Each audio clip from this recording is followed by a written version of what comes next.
So இப்போ நம்ம stuff வந்து ரெடி பண்ணிட்டோம். கரெக்டாக இதை இந்த இடத்துல நான் வச்சு ஸ்டிச் பண்ணணும். இப்போ நான் ஸ்டிச் பண்ணும்போது பார்க்கும்போது நமக்கு கரெக்டாக இருக்க மாதிரி இருக்கும். பட் இந்த சைட்லலாம் கொஞ்சம் கொஞ்சம் கேப் தெரிகிற மாதிரி இருக்கு இல்லையா? ஸோ அப்போ நம்ம என்ன பண்ணிக்கலாம் அப்படின்னா, ரிமைனிங் பீசஸ் நம்ம வச்சுருப்போம் இல்லையா, அந்த பீசஸை கரெக்டாக இந்த மாதிரி வந்து வச்சுக்கலாம். நம்ம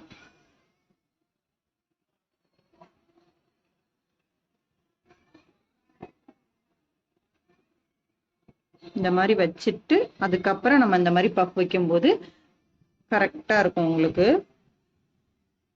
ஸோ இப்போ நமக்கு அந்த பர்ஃபெக்ஷன் கரெக்டாக வருது பாருங்க. ஸோ நீங்கள் இங்கே வேணாலும் இப்படி வச்சுக்கலாம், இப்படி வேணாலும் கரெக்டாக அந்த எட்ஜ் வரைக்கும் வர மாதிரியும் வைக்கலாம், இல்லை இந்த மாதிரி கொஞ்சம் தூரம் தள்ளி வச்சுக்கிட்டாலும் வச்சுக்கலாம். ஸோ அதுக்கு தான் எக்ஸ்ட்ரா பீசஸை எப்போவுமே வேஸ்ட் பண்ணாதீங்க, அப்படியே வச்சிருங்க அப்படிங்கிறது. ஸோ இப்போ நம்ம என்ன பண்ணுறோம், அடியில் வந்து எனக்கு ஆல்ரெடி த்ரெட் இருக்கு. ஸோ அப்படியே எடுத்துட்டு இந்த எக்ஸ்ட்ரா பீசஸ் இப்போ நம்ம புதுசாக வச்சோம் இல்லையா, அந்த பீசஸை நான் ஸ்டிச் பண்ணுறேன்.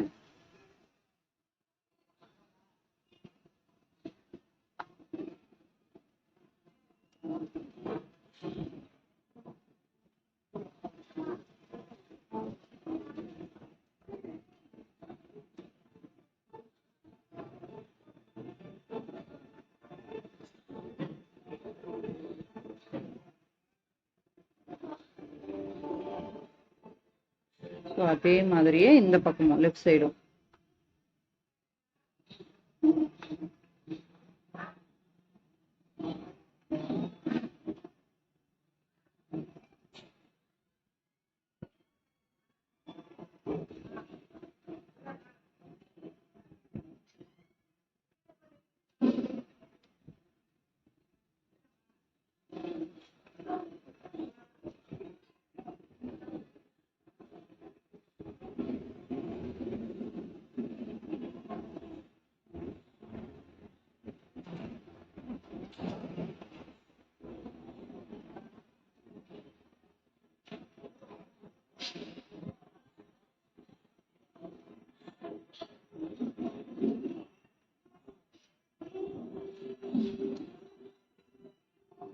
ஸோ இப்போ நம்ம எக்ஸ்ட்ரா வச்சிருந்த பீஸையும் நம்ம ஸ்டிச் பண்ணி முடிச்சிட்டோம். இப்போ நம்ம அந்த ஸ்டஃப்பை எடுத்து கரெக்டாக இந்த இடத்துல வச்சு நம்ம ஸ்டிச் பண்ண ஆரம்பிக்கலாம். அப்போ நமக்கு அந்த ஃபினிஷிங் வந்து பர்ஃபெக்டாக கிடைக்கும்.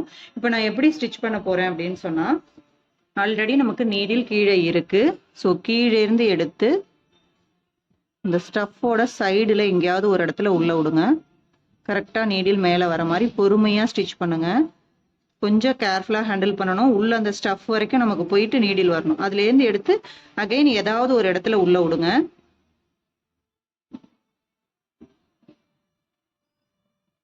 எங்க நுழையுதோ அங்க கரெக்டா உள்ள விட்டுக்கோங்க.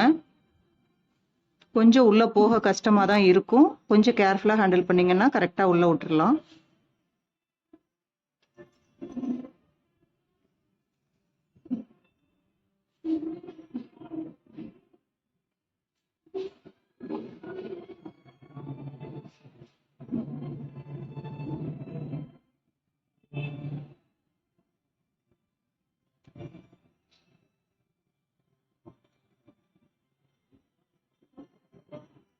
அடியில விட்டுக்கிறேன் ஃபர்ஸ்ட்.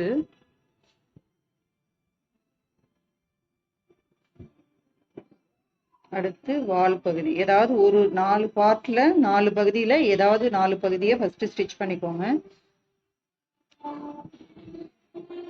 இந்த வால்ல சைட்ல எடுத்து இந்த மாதிரி சைட்ல ஸ்டிச் பண்ணிடுறேன். கொஞ்சம் நீடில் உள்ள போய் வெளில வர்றதுக்கு நமக்கு கஷ்டமா தான் இருக்கும். கொஞ்சம் கேர்ஃபுல்லா ஹேண்டில் பண்ணுங்க.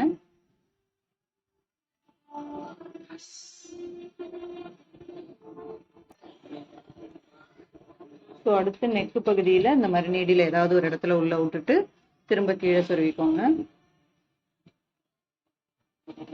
ஸோ ரைட் சைடு இது பண்ணிட்டோம். அதே மாதிரி லெஃப்ட் சைட்லும் நீல ஏதாவது ஒரு இடத்துல உள்ள விட்டுட்டு மேலே எடுத்து கீழே சொருவிடுங்க.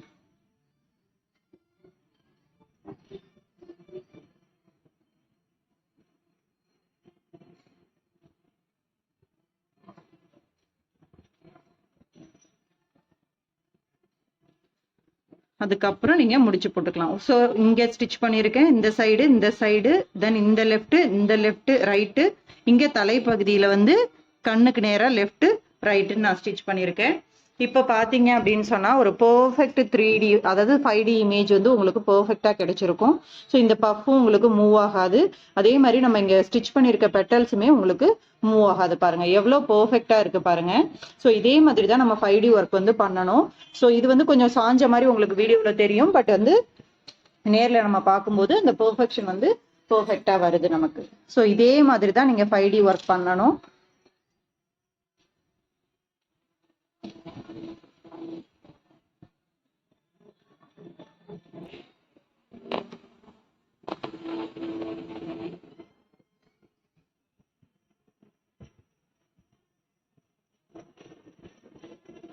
ஸோ இதுதான் இன்னைக்கு நம்மளோட பீகாக் 5D ஸ்டிச். தேங்க்யூ.